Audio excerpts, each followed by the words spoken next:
Selamat datang di Cloud Raya Webinar Infrastructure as Code, How to Manage Your Cloud Without Hassle.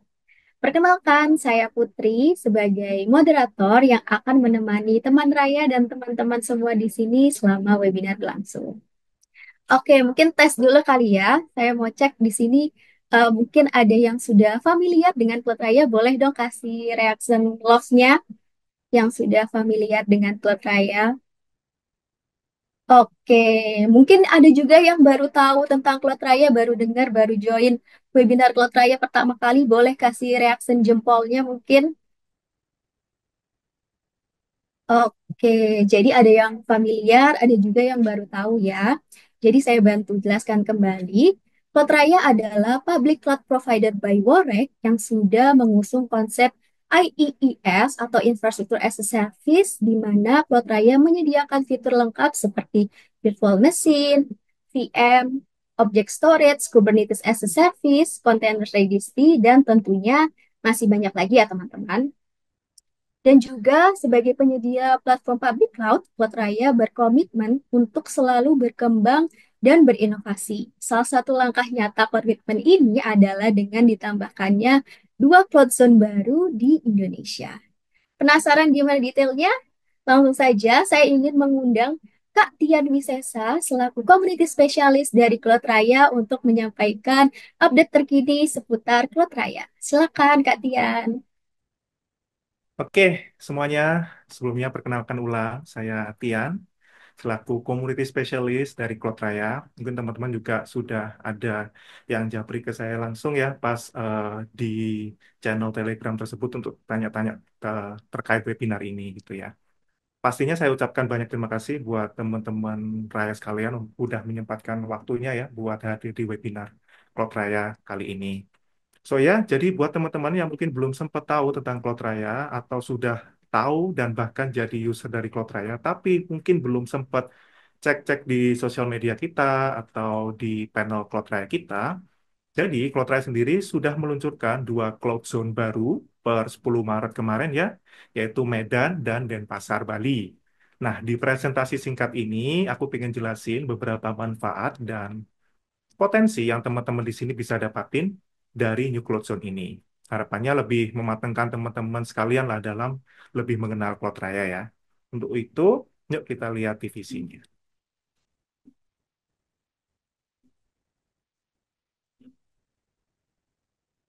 So, we've got something big to share with you. Are you ready? Cloud Raya is expanding. We're launching 2 new cloud zones in Medan and Denpasar, Bali. For businesses across Indonesia and beyond, this means faster and more reliable services, with drastically reduced latency and lightning-fast response times. Your customers in Sumatra, Bali, and nearby areas will experience seamless interactions. Plus, with infrastructure closer to your customers, you'll not only enjoy faster services, but also reduced operational costs, making Cloud Raya the ideal choice for optimizing performance while keeping expenses in check. But that's not all. These upgrades bring greater consistency to ensure your services run seamlessly with minimal interruptions. With a strong and stable infrastructure, you'll have the foundation to scale your business like never before. This is a game changer for businesses looking to expand with dependable cloud infrastructure right where they need it. And for businesses based in Medan and Bali, the benefits are even more exciting. With Cloud Raya's presence in these regions, local businesses can gain access to world-class infrastructure designed for growth. Whether you're strengthening your development team, driving innovation, or scaling globally, you can do it all from your own backyard. This isn't just about running your apps. It's about giving your business the tools to compete and thrive wherever you are. Cloud Raya isn't just any cloud. It's everyone's public cloud platform, built to fuel your business and help you soar higher than ever before. Ready to take your business to the next level? Visit cloudraya.com and let's grow bigger together.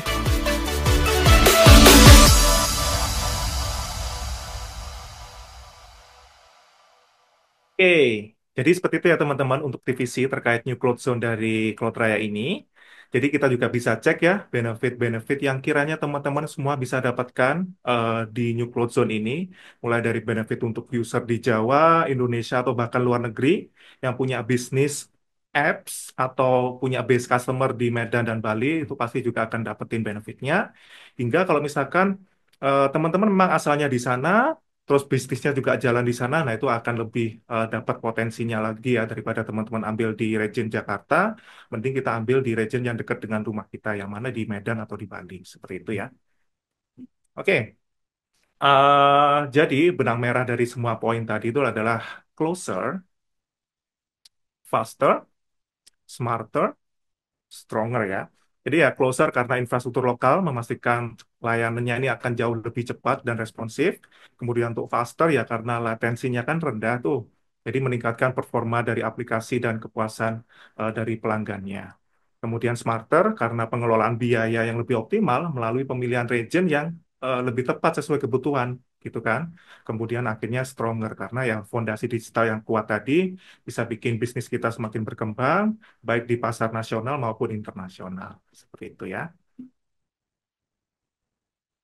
Oke, for the recap, kita bisa lihat ya cloud zone mana aja yang sekarang sudah available di Cloud Raya ini. Jadi ada Seattle, untuk US region-nya ada Jakarta, Surabaya, Medan, dan Denpasar ya. Sebenarnya di sini ada Jack 1 dan Jack 2. Jadi tidak hanya Medan dan Bali, sebenarnya Jack 2. Jadi kita tuh juga ada rilis New Region, yang mana di Jakarta juga, yang rilisnya juga per 10 Maret kemarin ya, di mana Jack 2 ini lebih ke arah kita mengapresiasi atas antusiasme teman Raya selama ini, yang menjadikan Cloud Raya terus berkembang, dengan salah satunya meningkatkan kapasitas dan performa infrastruktur kita di Jakarta, untuk memenuhi tingginya permintaan pengguna dari Cloud Raya saat ini, seperti itu ya. Dan pastinya kita tidak akan selesai di sini aja ya teman-teman karena kita punya banyak sekali target region maupun cloud zone yang kita akan tambahkan ke depannya. Nggak hanya di Java Centric City, tapi juga di kota-kota besar lainnya di Indonesia dan juga pastinya secara global. Seperti itu ya. So ya, expand the possibilities with Cloud Raya. Kita harap teman-teman selalu stay tune ya, salah satunya dengan join di grup Telegramnya Cloud Raya untuk mengetahui event-event atau campaign yang Cloud Raya akan adakan selanjutnya. Seperti itu. Saya kembalikan ke Putri ya. Thank you. Oke, teman-teman boleh dong kasih reaction applause online-nya untuk Kak Tian ya. Terima kasih Kak Tian atas update yang disampaikan. Itu dia teman-teman update terbaru dari Cloud Raya. Buat teman-teman dan teman Raya yang berminat mengembangkan bisnisnya atau ingin punya jaringan yang luas untuk aplikasi dan juga webnya, bisa banget nih untuk memanfaatkan Cloud Zone baru dari Cloud Raya tadi ya. Oke, baiklah. Sekarang saya ingin langsung memulai sesi materi yang sudah ditunggu-tunggu yang berjudul Infrastructure as Code, How to Manage Your Cloud Without Hassle. Materi ini akan langsung disampaikan oleh Kak Michael Antonio sebagai Cloud Product Development Lead dari Cloud Raya. Sebelum itu, saya ingin mengingatkan teman Raya dipersilakan bertanya selama sesi materi dengan mengirimkan pertanyaan melalui fitur chat ke co-host kami ya. Oke, kalau gitu langsung saja Kak Michael, saya persilakan.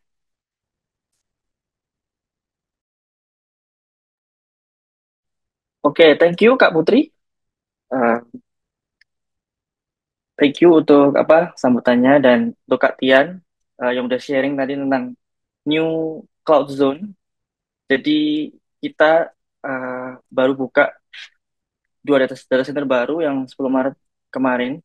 Jadi karena saking tingginya populernya Cloud Raya di Jakarta, kemudian kita juga punya customer juga di bagian Indonesia lain, itu sampai kita harus buka data center baru.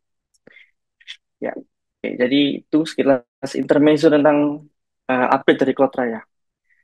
Ya, perkenalkan saya Michael Antonius sebagai Cloud Product Development Lead. Di sini saya dan teman-teman di Cloud Raya ini mengembangkan Cloud Raya. eh, dan sekarang sore ini saya akan sharing selama 30 menit ke depan dengan teman-teman, teman Raya, tentang infrastruktur as code. Jadi infrastruktur as code itu apa? Bagaimana benefitnya? Kemudian kenapa dia dicetuskan?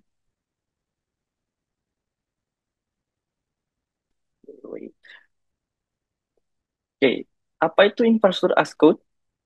Jadi infrastruktur as code atau disingkat IAC itu adalah metode untuk memanage provision cloud infrastruktur dengan menggunakan codingan. Nah, bahasa simpelnya sih codingan ya. Karena memang dia dibuat dalam bentuk code.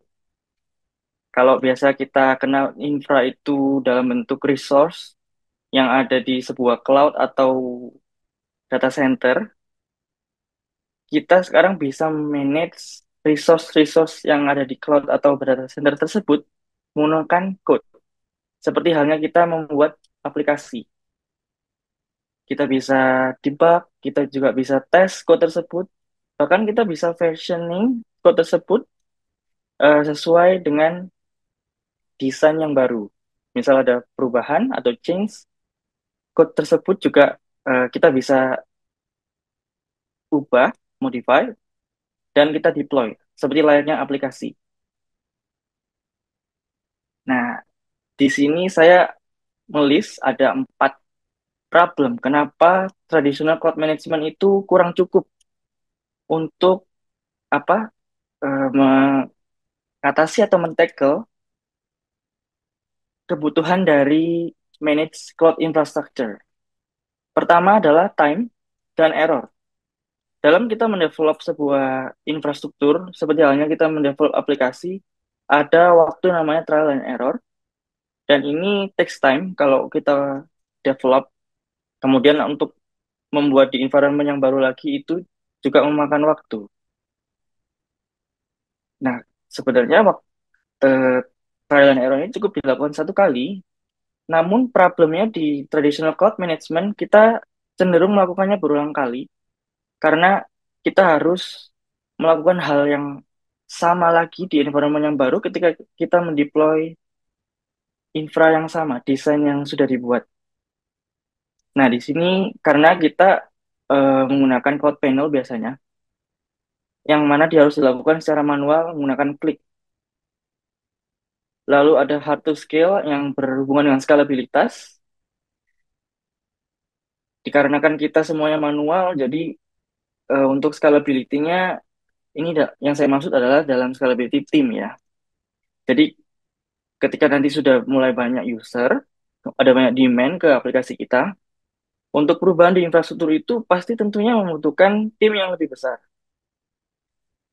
Ketika eh, apa infra kita ini di-manage secara manual, tentu harus membutuhkan tools yang lebih memadai untuk skalabilitas dari tim tersebut. Dalam hal ini, EAC membantu untuk skalabilitas dalam bentuk tim.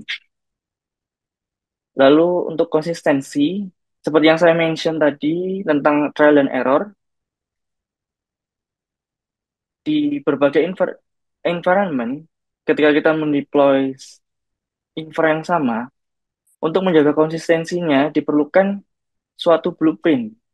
Nah, di sini EAC menjawab pertanyaan tersebut dengan memberikan blueprint yang sama, lalu memprovision di environment yang baru dengan blueprint yang sama untuk environment yang kita sudah develop di awal. Terakhir, developability in trading changes. Ini yang saya maksud adalah untuk perubahan infra, tentu kalau kita merubah suatu resource, misal dari resource CPU-nya satu CPU kemudian dirubah jadi 2 CPU atau jadi 1 GB memori ke 2 GB memori, itu pasti kita harus membuat yang namanya method of procedure ya. Dan itu di list benar-benar manual. Sedangkan kalau kita menggunakan EAC, semua perubahannya sudah terdokumentasi. Jadi nantinya kalau kita mau ada audit trail atau mau audit logs, itu sudah tertera di code dari infranya. Kita lanjut ke konsep dari EAC. Oke, di sini ada 3 karakteristik dari atau konsep dari infrastruktur as code. pertama adalah deklaratif versus imperatif. Apa itu? Nah, teman-teman di sini pernah nggak pakai mungkin CLI command pasti familiar ya, atau membuat shell code atau .bash. Mungkin yang sering otak-atik Linux-nya nih mau dibuat otomatis atau automation di dalam shell-nya untuk deployment atau build Docker, mungkin dibuatkan satu file SH nih. Nah, itu salah satu contoh EAC yang kita sering temui di kehidupan sehari-hari. Nah, ini kita sebut imperatif karena eh, dia sequential. Sedangkan untuk deklaratif, ini kita declare infranya, kemudian kita provision. Contoh imperatif tadi yang saya mention seperti shell, bash, Linux CLI, Ansible, yang familiar sama Ansible, itu masuk ke imperatif.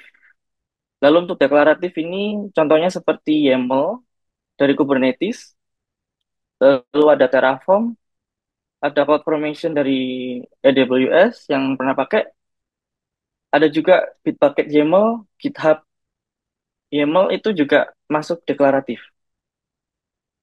Nah, jadi sudah tahu kan contoh-contoh. Lalu sekarang kita ke version control and automation. Karena tadi bentuknya code, jadi yang namanya code ini bisa ada version control, kita menggunakan Git atau Mercurial. Infra kita pun juga bisa memiliki yang namanya version control. Nah, kita sudah dapat privilege nih, karena dia bentuknya codingan, jadi dia bisa disamakan seperti sebuah halnya aplikasi. Misal aplikasi ada rilis versi 1, versi 2, sama juga infra kita juga bisa digitukan kalau kita buatnya dalam bentuk codingan. Dan ada automation, ini berhubungan dengan CI/CD pipeline. Ketika infra sudah berdalam bentuk code, dia bisa dibuatkan sebuah pipeline. Jadi ketika kita rubah di Git-nya atau Mercurial, dia otomatis bisa reflect ke real infrastructure. Nah, oke. Lalu ada konsep idempotency. Ini artinya dengan code yang sama, kalau kita run berulang kali, dia akan menciptakan infrastruktur yang sama. Jadi teman-teman bisa rely ke EAC karena dia bersifat idempotent.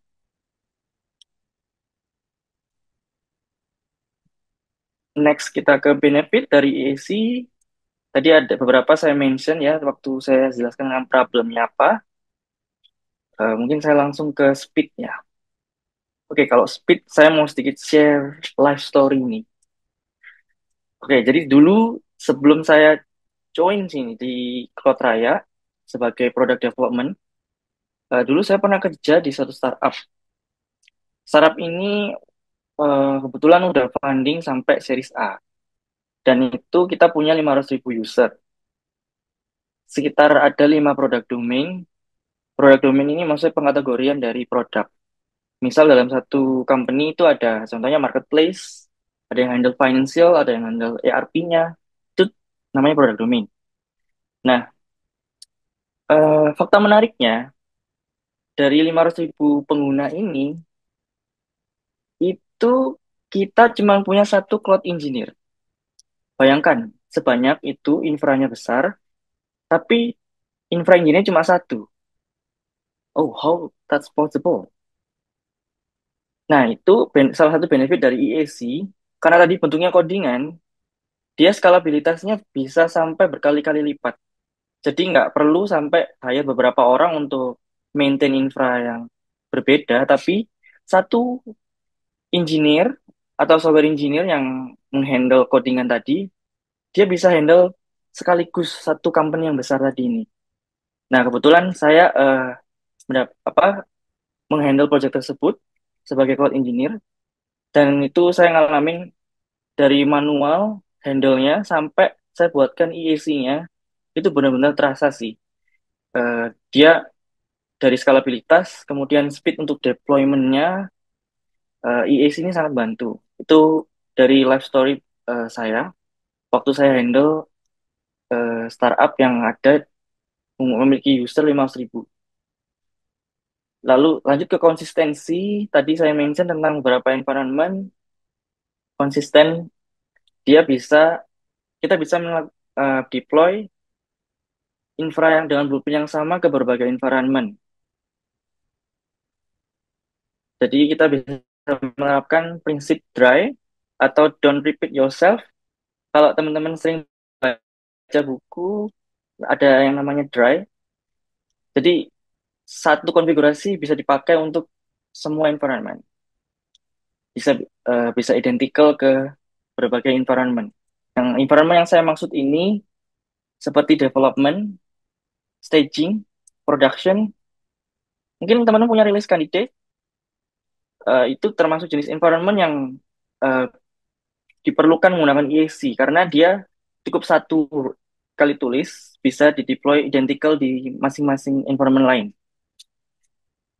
Lalu ada version control, kemudian ini cost optimization. Cost optimization ini berarti ketika kita udah declare semua infranya dalam bentuk code, dia kita bisa lebih mudah untuk audit. Jadi ada infra mana yang over provision, ada yang under provision, mungkin kurang, harus ditambah nih resource-nya. Nah, dari sini kita bisa analisis dari code yang kita tulis. Oke, kita lanjut. Nah, ini easy tools yang saya rekomend sih. Ada Terraform, Ansible, Pulumi, sama CloudFormation. Kalau ada teman-teman ada usul lain, silakan tulis di komen. Populer, yang paling saya suka sih Terraform ya. Karena saya dulu penggemar Terraform dari saya pertama kali belajar EAC. Dan lanjut Ansible ini untuk automation di level virtual mesinnya lah. Atau level kontainernya. Kalau karena Terraform ini saya suka karena dia universal di berbagai macam cloud. Saya ketemu cloud lain, ketemunya Terraform lagi. Terus ketemu cloud ini, Terraform lagi. Jadi ya, ini saya masukkan ke rekomendasi. Oke, kita langsung demo ya. Jadi saya akan demokan eh, gimana Terraform ini bisa handle satu Kubernetes cluster dan satu record di Cloudflare milik saya. Jadi saya punya landing page yang saya siapkan lah ya. Saya punya domain pribadi di Cloudflare. Kemudian DNS record-nya saya manage lewat Terraform. Dan satu Kubernetes cluster yang saya handle pakai Terraform juga. Jadi dia bisa dalam satu codingan gitu teman-teman. Oke, sebentar saya share dulu screen saya. Masih antusias teman-teman semua? Kalau masih antusias, boleh dong kasih reaksinya. Masih antusias banget. Oke, mantap. Saya makin semangat nih. Ya, oke. Ini codingan yang saya buat ya khusus untuk teman-teman sih sebenarnya. Jadi saya buat satu landing page.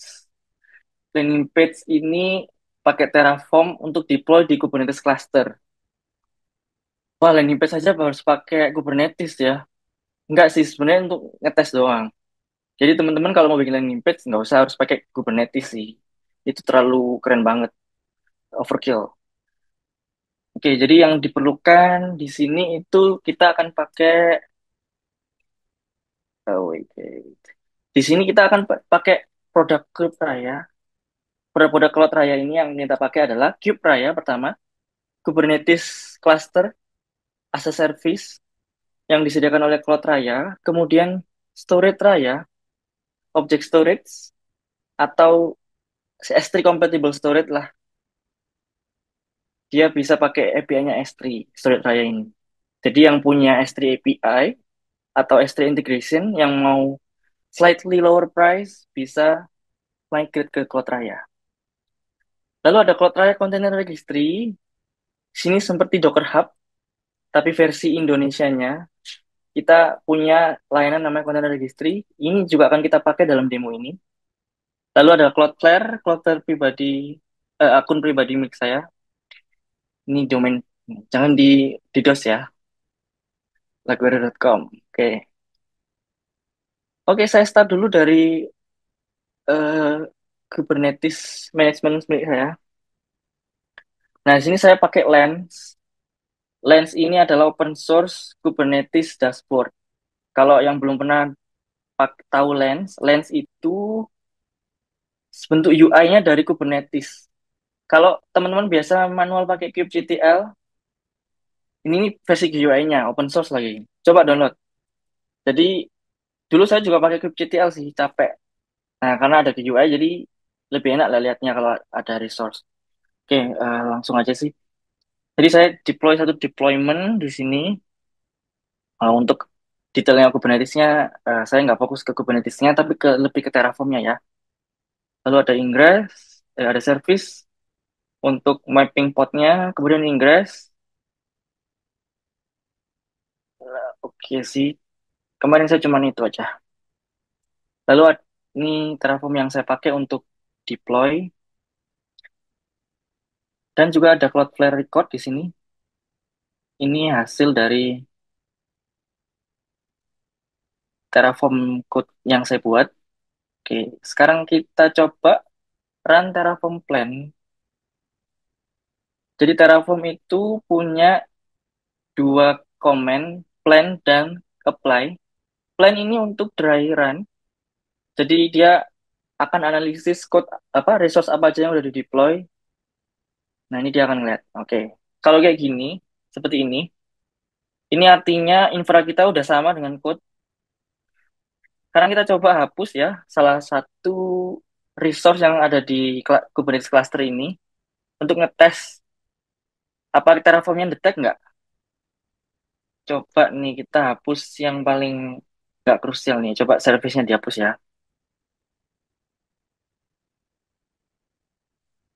Coba dihapus. Oke, udah kehapus ya. Sekarang kita coba run Terraform plan lagi.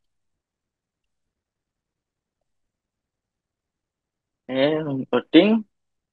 Dia akan analisis apa resource yang sudah dihapus atau belum ada. Nah, ini lihat teman-teman. Di sini dia ngedetek kan kalau dia harus bikin service baru di Kubernetes clusternya. Secanggih itu, jadi dia bisa ngecek infra apa yang belum ada dari codingan. Jadi Kubernetes Service Landing Page ini itu hasil dari codingan yang ini. Nah, saya buat resource di Kubernetes Deployment Landing Page. Sorry, service, service ya. Ini yang buat untuk deployment. Jadi dia sesuai ya dengan code yang saya tulis. Dan kalau infonya belum ada, dia akan detect berapa yang ditambah, berapa yang dirubah, sama berapa yang di delete. Nah, untuk distro-nya nanti saya praktekkan juga nanti ketika udah Terraform apply. Ini kosong ya. Saya mau kasih magic dulu. Saya coba run Terraform plan. Terraform apply sekarang.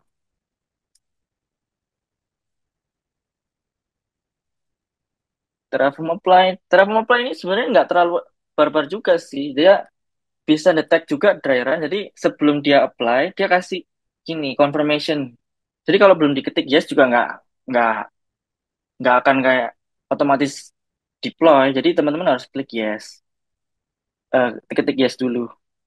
Mau run Terraform plan boleh, mau run Terraform apply juga nggak apa-apa. Biasanya Terraform plan ini dipakai di CI/CD. Jadi ketika ada pull request, otomatis ada kayak contoh GitHub bot atau Bitbucket bot gitu. Dia otomatis bikin komen gitu Terraform plan. Itu biasa dipakai seperti itu dia. Oke, coba dikit klik yes. Nah, dia akan apply. Nah, cepet kan? Oke, karena cuma satu resource sih yang dibuat. Coba kita cek di klasternya tadi ya. Nah, udah ada lagi kan? Kalau kita lihat ini usianya 11 second berarti berapa waktu yang lalu? Barusan aja yang kita buat. Coba ingressnya dihapus. Dia di tag nggak? Nih, saya hapus ingressnya. Kemudian coba ini lagi. Terraform apply lagi ya. Dia di tag nggak? Nah, running tuh. Nah, dia ngetek. Oke, kita cek apa ini yang ini. Nah, tekan ingressnya. Jadi dia kalau misal di sononya, di infranya itu dihapus, nggak perlu khawatir teman-teman. Misalnya ke delete infranya nih, tinggal deploy lagi aja lewat Terraformnya. Jadi enak kita udah punya blueprint dari code-nya ini bisa direproduce lagi dari infra baru. Nah, dibuat lagi. Nah, ingressnya muncul lagi kan? Cek-cek. Nah, age-nya 6 second yang lalu berarti barusan dibuat. Nah, ini tadi kita lihat di cluster ya. Sekarang kita tes nih. Terraform ini bisa nggak sih multi cloud? Sekarang saya mau hapus semuanya nih. Misal saya hapus ingress-nya, saya mau hapus service-nya agak lebih barbar ya. Saya hapus. Kemudian kita ke Cloudflare. Yuk, kita ke Cloudflare. Ini nggak enak.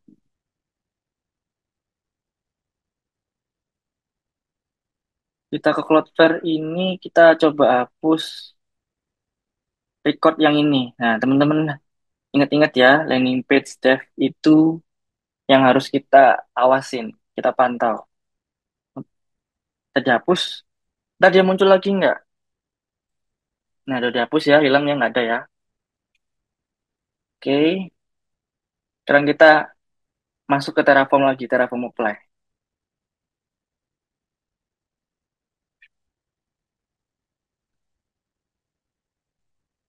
Nah, dia akan baca.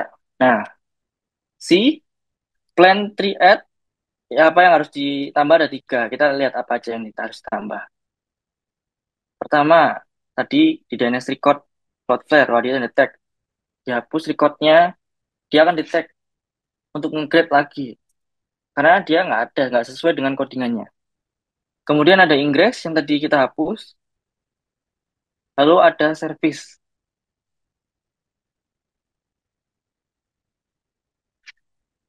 Untuk supaya kembali ke tadi, kita tinggal apply aja.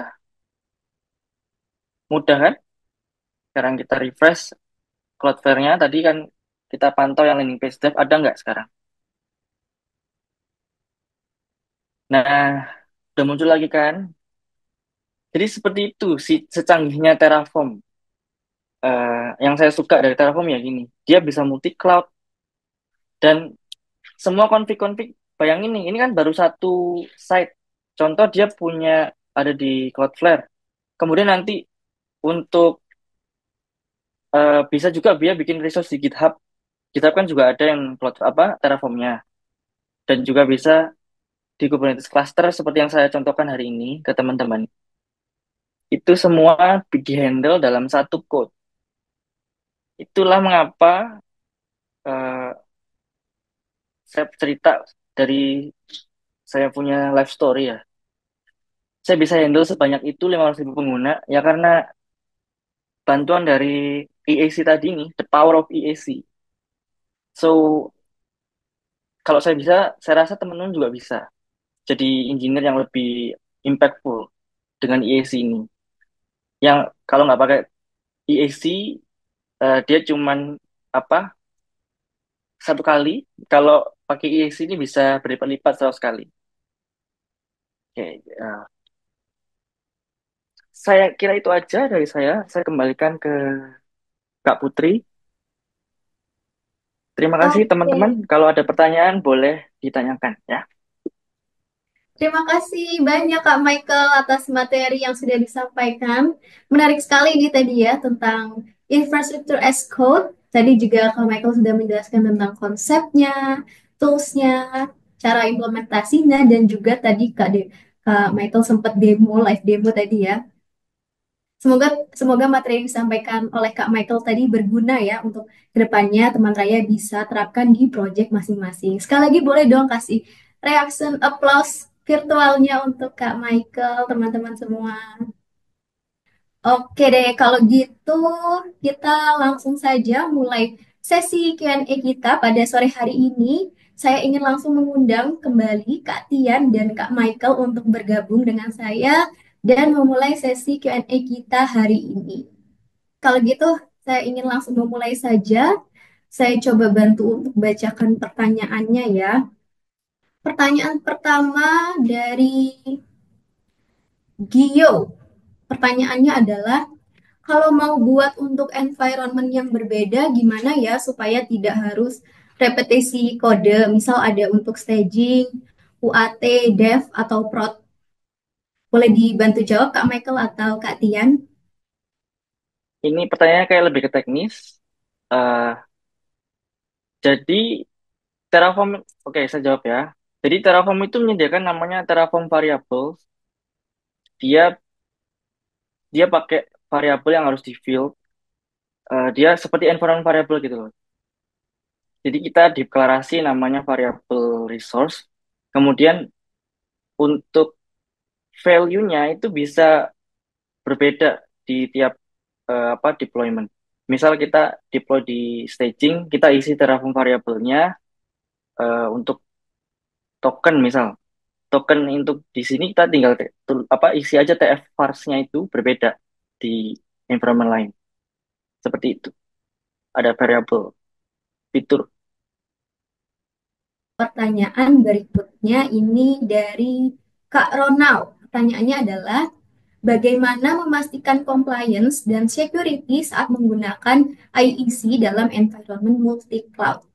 Boleh langsung dijawab Kak Michael atau Kak Tian? Security compliance ya. Ini kayaknya lebih ke code-nya kali. Jadi pertama sih kalau mau compliance, kita harus adhere ya, apa ngikutin dari ISO yang berlaku. Contohnya kayak nggak boleh taruh apa data sensitif di codingan, atau kalau kita mau untuk apa masuk ke cloud ini harus pakai 2FA, itu kayaknya itu lebih ke security compliance-nya sih. Kalau mau memastikan ya dari developernya untuk compliance-nya. Ada tambahan Kak dia? Aman ya. Jadi gitu. Kalau untuk security compliance, eh, ini lebih ke adhere dari ISO-nya ya. Karena mungkin untuk apa ISO aja kalau security compliance. Dan juga execute, mungkin tambahan nih, saya baru kebayang. Jadi kita naruh eksekutornya dari EAC-nya ini juga sih. Contoh kalau Terraform tadi, itu level aksesnya kan admin ya. Itu kalau bisa teman-teman passwordnya ditaruh tempat yang secure kayak vault gitu. Ada yang paham Circup vault nggak? Jadi dia nggak taruh di environment variable aja, nggak terencrypt, tapi instead of unencrypted, teman-teman bisa tambahkan ke vault pakai V, vault. Cari aja di Circup vault. Jadi dia itu kayak berangkas lah, berangkas digital, itu nyimpen password secara terencrypt. Kemudian nanti Terraform ini akan nge-pull dari vault. Nah, itu mungkin yang menambah untuk security-nya. Kalau untuk compliance-nya ya tadi, best practice-nya untuk security teman-teman ikutin aja. Ya, moga menjawab. Semoga menjawab ya, Kak Ronald. Boleh kasih reaksinya jika sudah cukup menjawab, reaksi jempolnya. Pertanyaan selanjutnya dari Kak Ahyar. Ini pertanyaan cukup banyak. Mungkin bisa dibantu jawab satu-satu ya, Kak Michael atau Kak Tian. Pertanyaan pertama dari Kak Ahyar, apakah IEC hanya berjalan di cloud, tidak bisa di on-premise? Silakan dijawab dulu.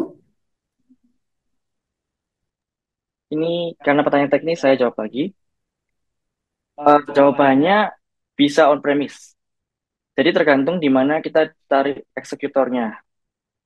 Teman-teman tahu nggak kalau contohnya kayak IEC dari Terraform itu dia bisa deploy di Docker gitu. Dia untuk apa jalankan apa kayak task-task yang untuk deploy Docker, nge-build Docker image, kemudian untuk Docker push, bahkan untuk custom resource untuk execute bash, dia juga bisa IAC.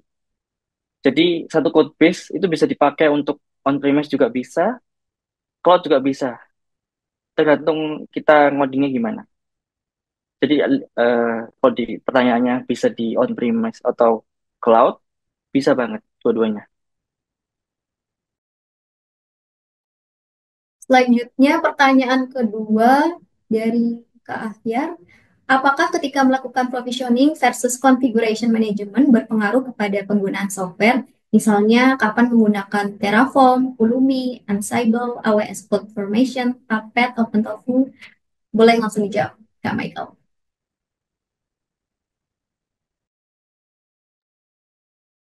Sorry, bentar, saya kurang. Tadi pertanyaan, Oh, boleh saya bantu ulangi ya. iya. Apakah ketika melakukan provisioning versus configuration management berpengaruh kepada penggunaan software? Misalnya, kapan menggunakan Terraform, Pulumi, Ansible, dan lain sebagainya. Oh, oke, saya nangkep. Jadi kapan pakainya kan? Eh, jadi kapan pakai Terraform, kapan pakai Ansible misalnya. Kalau Terraform ini kalau kita mau provision resource, kapannya?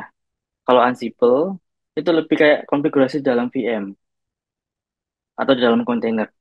Jadi kayak misal contoh-contoh nih, kayak injek SSH. Misal SSH-nya itu harus diinjek dalam mesinnya atau mau ngelakuin eh, apa ya? Kayak install framework contohnya. Install framework di dalam VM itu tersebut. Nah, itu pakai Ansible. Jadi kayak list apa aja komen yang harus dieksekut di dalam sebuah VM atau container itu teman-teman pakai Ansible. Kalau Terraform lebih ke provision resource-nya aja. Jadi, oh saya butuh VM satu, saya butuh dua VM.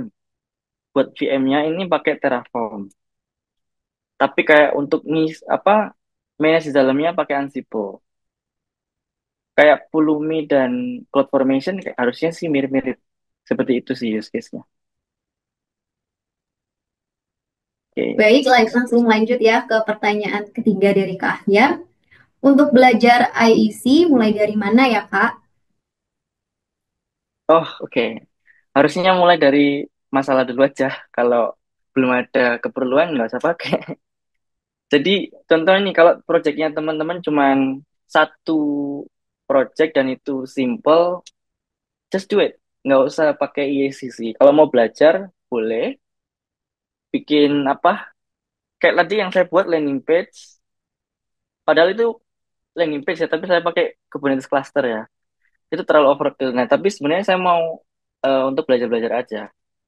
Jadi, eh, untuk mulainya coba deh. Mungkin yang gampang, tadi coba deploy satu Kubernetes deployment pakai Terraform. Coba. Ya, boleh dicoba di rumah. Ini bukan Oke, apa hal-hal yang dilarang. gitu ya, Kak Ahyar. Ini ada satu pertanyaan terakhir dari Kak Ahyar, Kak Michael. Oh, ini spesifik ke Kak Tian. Oh, Boleh dibantu jawab ya, Kak Tian. Saya tinggal di Medan. Tadi ada disebutkan region Medan. Apakah itu lokasi region data center atau available zone? Ya. Silakan dijawab, Kak Tian. Oke, terdengar ya suara saya. Oke, Kak Akhir, terima kasih untuk pertanyaannya. Jadi, Kak Akhir di Medan ya berarti ya. Oke, cocok nih berarti bisa join di webinarnya kita. Iya, jadi kalau untuk region Medan itu simpelnya ya kita ada satu availability zone ya di Cloud Raya di mana intinya kita ada server lah, simpelnya mungkin seperti itu ya. Intinya eh, saat ini kan sebelum ada New Cloud Zone itu kan region dari Cloud Raya adalah di Surabaya, Seattle, dan Jakarta aja tuh. Nah, sekarang kita juga ada eh, data center ya di sana. Jadi kalau misalkan Kak Ahya pengen bikin project, instead of bikin projectnya itu ditaruh di cloud yang mana adalah di Jakarta, yang mana kan akan lebih jauh tuh dari lokasinya Kak Ahyar tuh, pasti akan ada latensi yang ada di sana kan, jauh lebih cepat kalau misalkan kita naruh project kita itu di dalam dengan lokasi kita juga kan. Dan di dalam hal ini yaitu di Medan kita sudah ada seperti itu. Mungkin seperti itu kalau misalkan ada pertanyaan lebih lanjut terkait New Region ini, Kak Ahyar bisa nanti ngobrol dengan saya di Telegram ya. sesuai yang saya sempat infokan untuk ID Telegram saya di channel Cloud Raya Telegram. Nah, itu dia jawaban dari Kak Michael dan Kak Tian ya, Kak Ahyar. Semoga pertanyaan-pertanyaan yang tadi Kak Ahyar tanyakan menjawab semuanya. Dan juga yang seperti yang disebutkan Kak Tian, mungkin kalau ada pertanyaan lebih lanjut bisa join grup Telegram Plot Raya atau bisa direct message ke Instagram Plot Raya di @plotraya. Oke, terima kasih pertanyaannya dan jawabannya dari Kak Michael dan juga Kak Tian. Kita lanjut ke pertanyaan berikutnya. Ini ada dari Kak Gabriel. Pertanyaannya adalah, di Kubernetes banyak resource yang sifatnya dynamic, seperti pods yang terus berubah, di mana Terraform menangani supaya tidak konflik dengan resource yang dideploy secara deklaratif. Boleh langsung dijawab Kak Tian atau Kak Michael? Saya jawab, karena ini teknis. Untuk itu bukan goal dari IAC. Jadi untuk menghandle resource and dynamic ini adalah tujuan dari orchestration dari Kubernetes-nya. Jadi tugasnya si Kubernetes untuk handle pod tadi. Nah, untuk handle pod yang dynamic tadi, ini tergantung kebutuhan. Kita pakai start dari namanya replica set. Replica set ini dibuat bisa dari deployment atau langsung ke replica set aja. Jadi untuk si apa si Terraform atau IAC-nya ini disarankan untuk config ini apa si deployment-nya instead of declare si pod-nya. Saya rasa bisa sih untuk si Terraform ini declare pod-nya, tapi kayak kurang berguna aja. Kan Kubernetes ini bisa handle untuk orchestration ya, sedangkan Terraform ini handle untuk declaration dari code-nya. Jadi saya saranin untuk kayak Terraform ini untuk declare si deployment-nya, high level-nya, sedangkan untuk kayak manage replica set dan pod, itu biarkan Kubernetes yang handle. Seperti itu. Seperti itu ya, jadi Kak Gabriel semoga menjawab. Boleh kasih jempolnya kalau terjawab pertanyaannya dari Kak Michael tadi. Oke, langsung lanjut ke pertanyaan selanjutnya ya. Dari Kak Ramadan. Untuk roadmap agar kita bisa paham dengan infrastruktur as code, apa saja yang perlu dipelajari, karena saya masih bingung untuk membangun cloud environment ini harus mempersiapkan apa saja dan mulai dari mana. Terima kasih. Boleh langsung dijawab Kak Michael atau Kak Tian. Saya jawab lagi. Eh, Pertama itu teman-teman harus familiar dengan panel dari sebuah cloud. Cloud apapun, entah itu cloud raya, saya sebut brand lain ya, entah itu AWS, entah itu Google Cloud maybe, uh, Alibaba Cloud, itu yang support Terraform. Pertama harus familiar sama cloud yang ingin dipelajarin. Jadi resource-resource yang ada di Terraform itu sebenarnya kayak yang sudah ada di tampilan panel. Kalau belum familiar sama panel, jangan baca Terraformnya dia. Jadi first misal kalau di AWS namanya EC2, sedangkan di Google Cloud namanya Cloud Engine. Nah itu kan naming-namingnya ini teman-teman harus familiar sebelum untuk terjun belajar Terraform dari satu cloud. Lalu untuk apa provision di Terraform, fokus di satu cloud dulu. Contohnya kalau saya dulu belajar sih, saya pakai cloud AWS. Saya fokus di situ terus. Dari cupu sampai udah lumayan jago, bahkan sampai jago banget, itu saya fokus satu cloud dulu. Jangan pindah-pindah cloud. Sampai familiar sama naming-naming si cloud ini, bahkan sampai handle firewall, security group, eh, RDS parameter, maybe kalau teman-teman familiar, itu handle-nya lewat Terraform bisa. Nah, itu pertama, jadi step-stepnya familiar dulu sama cloud-nya, kemudian stick to satu cloud dulu, lalu belajar Terraform-nya. Ini kalau saya mau kasih time frame, kurang lebih 1 bulan itu sudah ada progres. Walaupun apa berdarah-darah ya. Dulu saya belajar sih cuman 1 bulan sudah ada progres, walaupun nggak mahir. Nanti sudah mahirnya kalau rajin, rajin nih, kalau udah rajin ya, itu 3 bulan udah bisa. Bahkan kalau nanti udah lancar 6 bulan udah bisa ngajarin orang lain sih. Ya, semoga menjawab. Seperti itu ya Kak Ramadan, semoga menjawab dan semangat belajarnya. Mungkin Selamat dari belajar. Kak Tian ada tips untuk menjawab pertanyaan Kak Ramadan tadi, tambahan. Ya, kalau untuk tadi berarti kan kalau dari sisi Kak Ramadan nanti berarti target akhirnya itu untuk pengen belajar infrastruktur as code ya. Terus, tapi kalau dari pertanyaan berikutnya adalah karena saya juga masih bingung untuk membangun cloud environment. Ini harus mempersiapkan apa aja dan mulai dari mana aja. Jadi kalau misalkan kita ngomongin membangun cloud environment, emang aku bisa bilang yang diinfokan sama Michael tadi benar banget. Jadi kalau misalkan mungkin pengen merambah ke eh, mengenai tentang cloud environment, memang mau nggak mau kita harus belajar di salah satu cloud provider dulu. Cuman kalau misalkan targetnya adalah supaya bisa managing cloud environment yang lebih mudah, supaya intinya kita tahu dulu tentang cloud ini seperti apa, konsep cara kerjanya seperti apa, ya kita bisa gunakan salah satu cloud provider yang memang salah satu benefitnya adalah ngejar di sisi simplicity-nya. Dan salah satunya itu ya Cloudflare ini. Karena memang kita dalam mengembangkan produk itu fokusnya adalah di easy of use ya. Jadi ya kita buat semua fitur-fitur di dalam Cloudflare ini setidaknya itu gampang buat orang bisa gunakan. Bahkan meskipun mereka mungkin belum begitu mengenal Cloudflare atau mungkin masih belajar tentang how cloud computing works. Tuh. Oke, terima kasih jawabannya Mas Tian. Oke, terima kasih juga pertanyaannya untuk Kak Ramadan. Mungkin di sini ada yang mau langsung bertanya, raise hand dan open mic langsung bisa ditanyakan ke Kak Michael atau Kak Tian.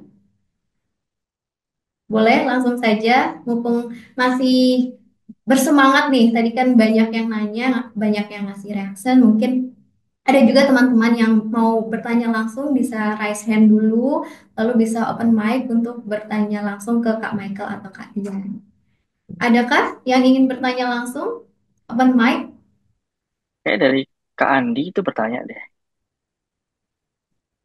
Saya Ada? kehilangan state file. Apa yang bisa saya lakukan? Keburu Bosmar. Oke, ada solusinya. Tadi Boleh saya langsung belum. dijawab Kak Heeh. Michael. Jadi Terraform itu dia punya state file. State filenya ini bisa disimpan ke Terraform Cloud atau disimpan ke object storage. Contoh seperti S3 compatible storage raya. Jadi kalau state-nya hilang, ini PR sih, Kak. Saya turut berduka cita. Ya, kalau hilang gini step by step-nya. Jadi Terraform menyediakan nama komen namanya Terraform import. Jadi dia itu akan analisis state misal state baru ini kan kosong.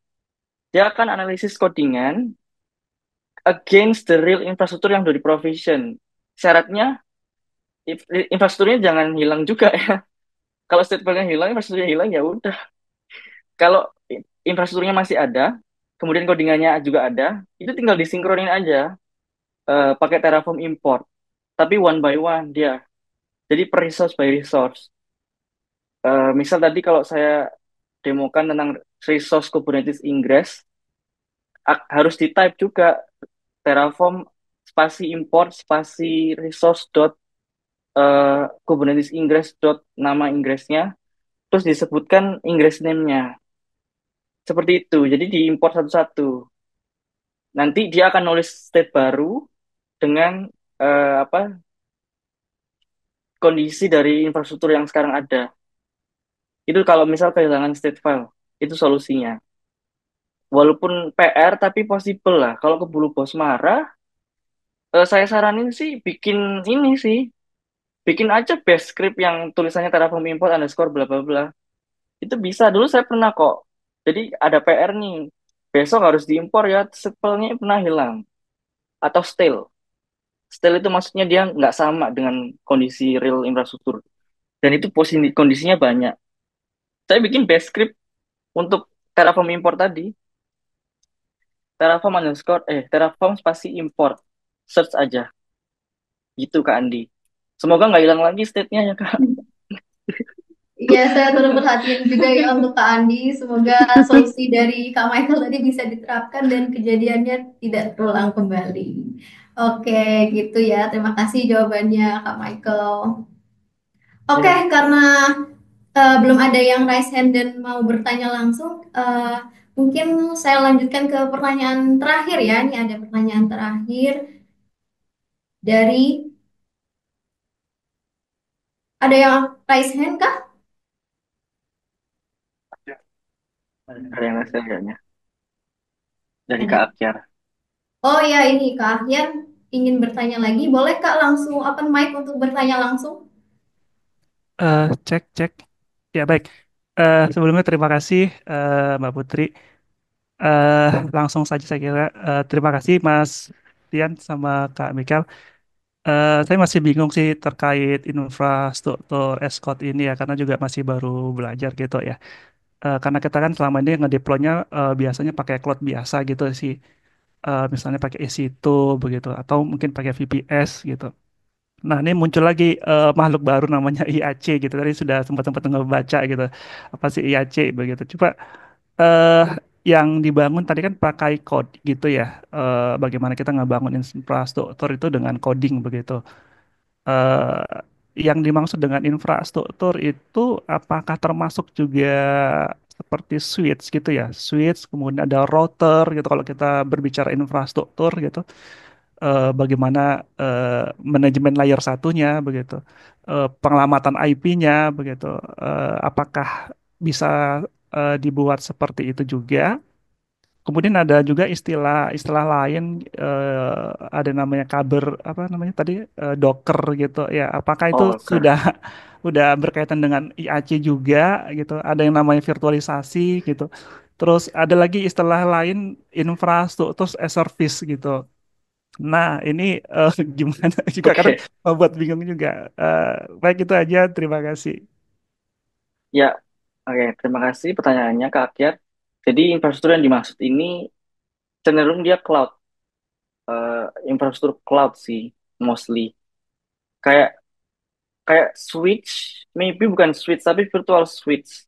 Kalau di cloud tuh ada yang namanya virtual switch, itu di-handle bisa di-create lewat Terraform. Tapi sejauh ini infrastruktur yang di-handle nggak sampai kayak eh, physical, itu belum sampai ke situ kalau untuk Terraform. Apalagi ya, mungkin kalian mau nambahin?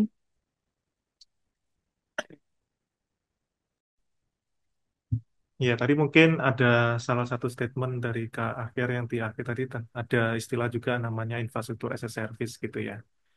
Jadi kalau simpelnya kalau infrastruktur as a service ini kan memang eh, si Cloudflare ini sudah mengusung konsep infrastruktur as a service. Maksudnya apa? Jadi ya service-nya itu adalah service dari Cloudflare itu adalah menyediakan infrastruktur. Infrastruktur dalam hal ini kita ngomongin infrastruktur virtual gitu kan. Jadi kalau untuk infrastruktur as a service itu kurang lebih seperti itu sih Kak Ahyar untuk apa ya namanya sih lebih ke arah tipikal dari sebuah service. Ada yang namanya infrastruktur as a service, ada platform as a service, ada software as a service seperti itu. Nah, kalau infrastruktur as a service ini ya si Cloud Raya ini dalam artian kita itu menyediakan infrastruktur virtual yang bisa si customer ini eh, sewa gitu. Makanya ada namanya infrastruktur as a service. Jadi ya servicenya adalah kita menyewakan infrastruktur virtual tadi.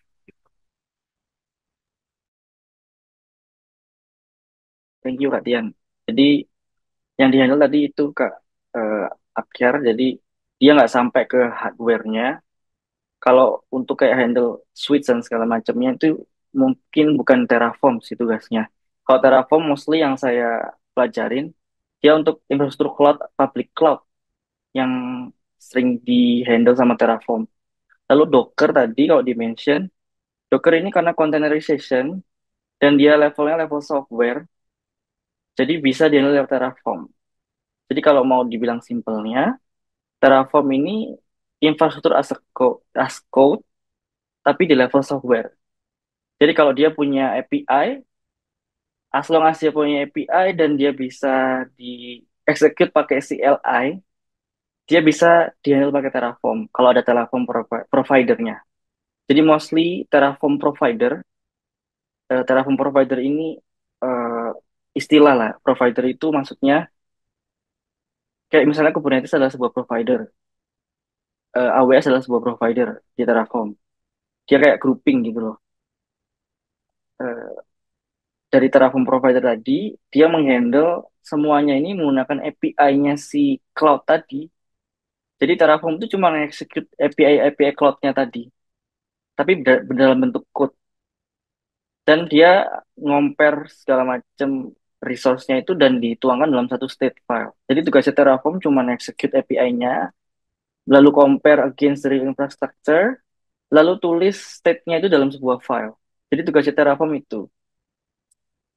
Nah, begitu sih. Semoga menjawab ya, Kak. Ya, baik, terima kasih. Terima kasih. Terima kasih pertanyaan tambahannya dari Kak Ahyar dan juga jawabannya dari Kak Michael dan Kak Yuk. Tian ya.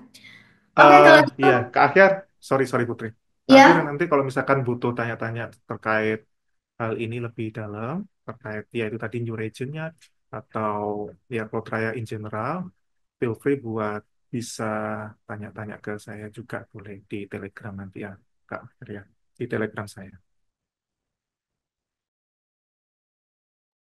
Nah, tidak terasa nih teman-teman semua, kita semua sudah ada di penghujung webinar hari ini. Sebelum saya tutup, saya ingin mengucapkan sekali lagi kepada para pemenang, tadi pemenang kuis dan juga pemenang terbaik, ditunggu hadiah spesial dari Cloud Raya. Sebelum itu gimana nih teman Raya, teman-teman semua di sini? Boleh kasih reaksi jempolnya dong kalau webinarnya seru. Kasih jempolnya kalau webinarnya seru. Oke, kasih reaction love kalau webinarnya seru banget. Kasih reaksinya. Oke, terima kasih teman-teman semua. Saya harap teman Raya dan teman-teman semua di sini bisa belajar banyak dan menikmati seluruh rangkaian Plot Raya webinar pada sore hari ini ya. Saya ingin mengucapkan terima kasih sebesar-besarnya kepada Kak Tian Wisesa dan juga Kak Michael Antonius atas insight yang diberikan. Saya juga ingin mengucapkan terima kasih yang tidak kalah besarnya kepada teman Raya, teman-teman semua di sini atas kehadiran dan antusiasmenya yang begitu tinggi ya, walaupun sedang berpuasa bagi yang menjalankan. Dan juga tidak bosan-bosannya saya mengingatkan kembali bagi yang belum mengisikan link form feedback, silakan diisi ya, masih ada di kolom chat, bisa langsung dilihat dan diisi. Teman Raya juga bisa dipersilakan langsung bergabung ke grup Telegram Klot Raya. Di sana nanti teman Raya akan mendapatkan informasi seputar Klot Raya webinar selanjutnya dan juga bisa bertanya seputar pembagian e-sertifikat juga dan juga pembagian hadiah bagi pemenang kuis dan penyanyi terbaik hari ini. Seperti itu ya teman-teman, dan juga jangan lupa untuk follow Instagram Plot Raya dan juga Worek di @plotraya dan juga @worek_indonesia untuk mendapatkan informasi event-event berikutnya. Baiklah, kalau gitu teman-teman, sekian dari saya. Mohon maaf jika ada salah perkataan maupun perbuatan selama webinar berlangsung. Saya Putri, selaku moderator hari ini, mewakili seluruh panitia dari Plot Raya yang bekerja pada sore hari ini. Pamit undur diri, sampai jumpa di Plot Raya webinar selanjutnya.